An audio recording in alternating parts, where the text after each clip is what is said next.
Welcome to Never Outdated, the podcast for technology and business leaders who want to stay ahead and stay relevant as we enter the AI era. I'm Amit Singh, and today I want to spend some time with a tension I see in almost every senior leadership conversation right now. It's a tension that's hard to describe because nothing is obviously broken, but nothing feels quite settled either.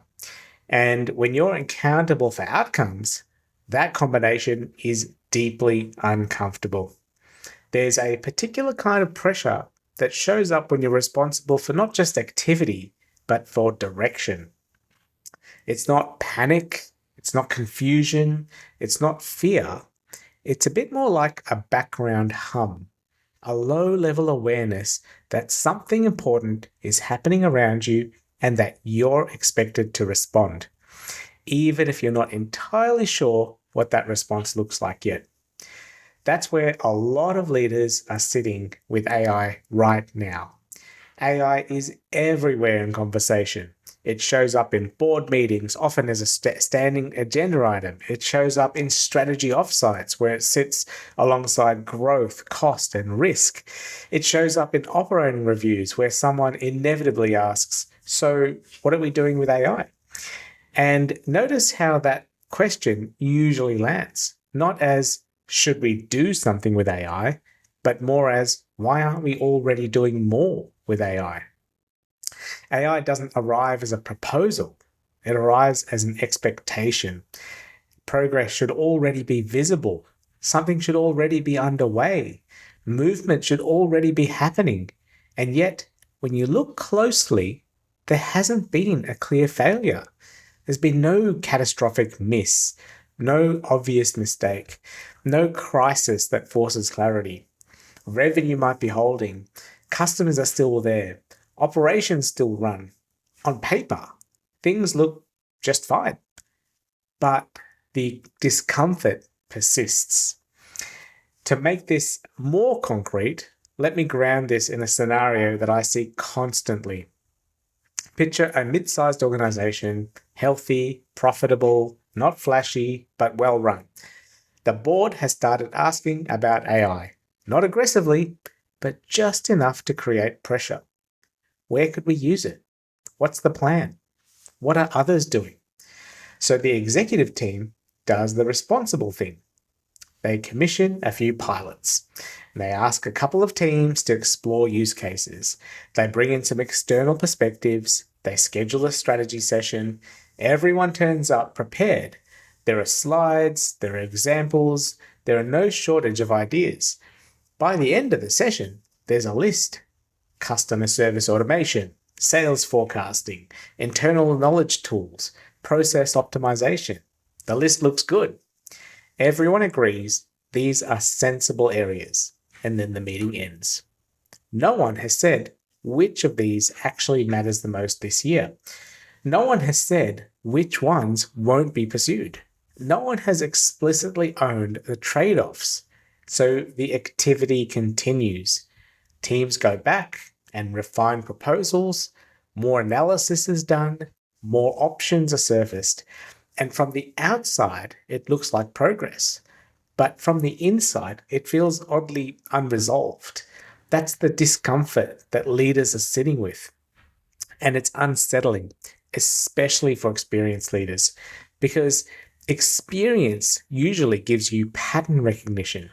You've navigated disruption before. You've dealt with technology shifts. You can usually name the problem. You can usually say, this is a capability gap, or this is a change issue, or this is a timing problem. And here, though, the discomfort is a little bit harder to locate. And when you can't name it, it kind of lingers, and it shows up in how meetings feel, in how often decisions are revisited, in how approvals come with qualifiers. So the natural response is to look for a simple explanation. When something feels uncomfortable but unclear, we want a tidy diagnosis. And in this case, the diagnosis that shows up is most often that technology speed is the issue, that AI is moving too fast, and that the tools are changing weekly, and governance can't keep up, and leaders need more understanding, more literacy, more training, more pilots. And again, to be clear, learning matters, understanding matters, but this explanation doesn't match what's actually happening in that organization I just described. Because they're informed, they've done the work, they're not naive, and yet that unease remains, which tells us something important. The problem isn't lack of understanding, and it isn't the pace of the technology. AI is not creating urgency through speed.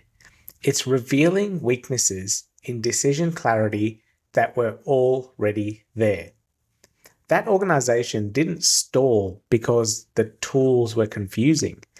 It stalled because no one made the hard choices. AI has a particular way of exposing this. It cuts straight across organizational comfort. It doesn't respect functional boundaries.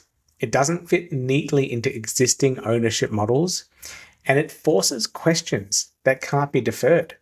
Leadership questions like, what actually matters right now? Who decides what gets automated and what doesn't? What are we optimizing for this year? What are we willing to trade off? In that organization, those questions stayed implicit. So urgency rushed in to fill the gap. Activity increased, more workshops, more analysis, more conversations.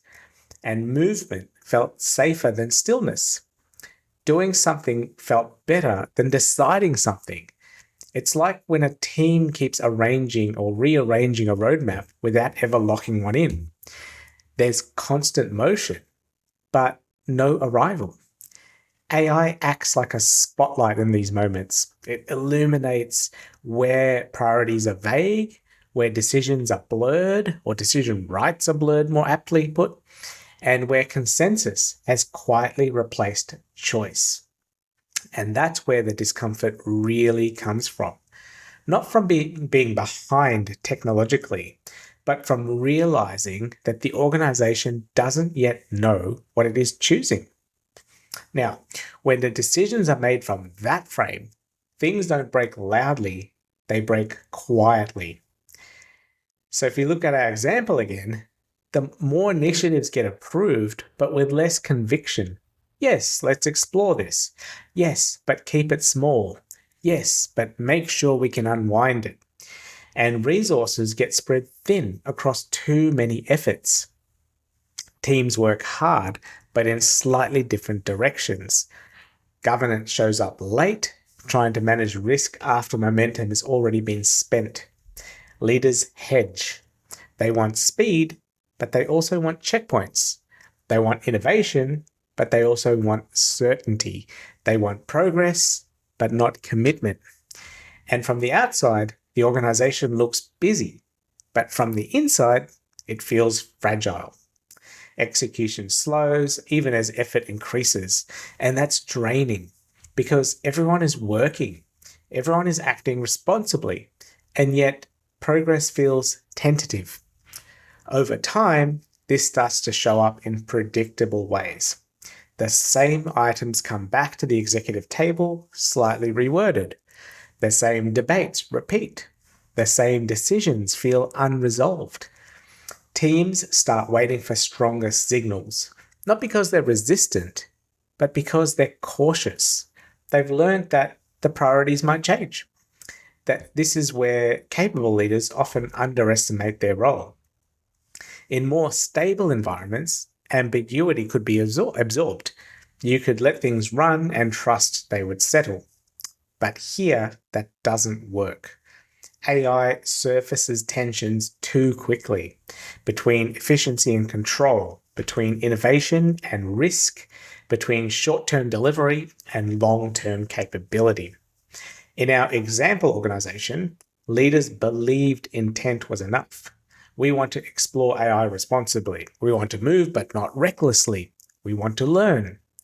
All reasonable. But intent without explicit trade-offs leaves teams guessing. So teams fill the void. They optimize locally. They make sensible choices from their vantage point. And leaders react to the outputs, not because they're indecisive, but because they're trying to stay responsible in uncertainty. But the effect is the same. Leaders end up reacting to outcomes they never fully chose, and that creates frustration on both sides. Teams feel blocked, and leaders feel disappointed. And if this continues, the real cost shows up later, months down the line. Trust in decision-making weakens. And it's not trust in people. It's trust in the organization's ability to choose and stick with decisions. People become cautious and they wait for clearer direction. They slow down, not because they can't move, but because they're unsure what will hold. And urgency turns into fatigue. And mainly because the organization has been busy for so long, it just feels exposed. Now, here's where the difference with clarity really becomes visible. If we go back to that same organization, nothing about the market changes, nothing about the technology changes, but what changes is how decisions are made. Instead of listing everything that could be done, leadership gets explicit about what matters most this year. They name the priorities, they name what will not be pursued, they acknowledge the trade-offs, and for example, they say things like, this year, customer service matters more than internal optimization, or this year, we will accept more operational risk in exchange for speed.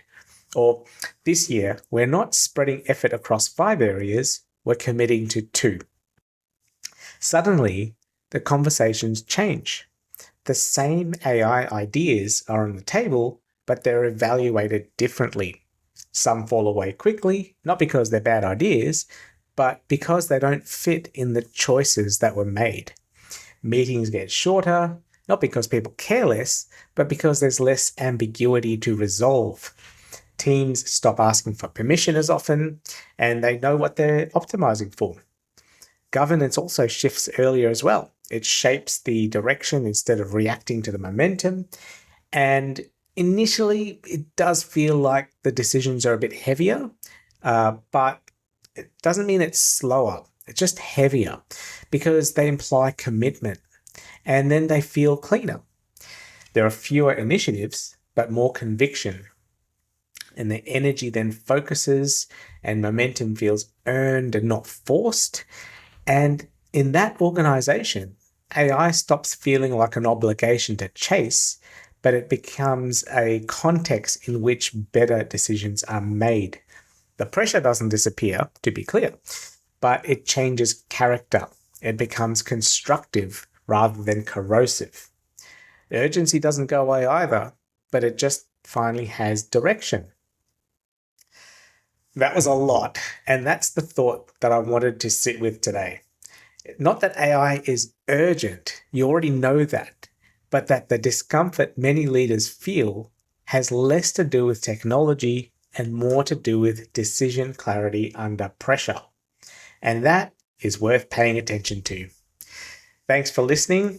Until next time, stay ahead and stay relevant.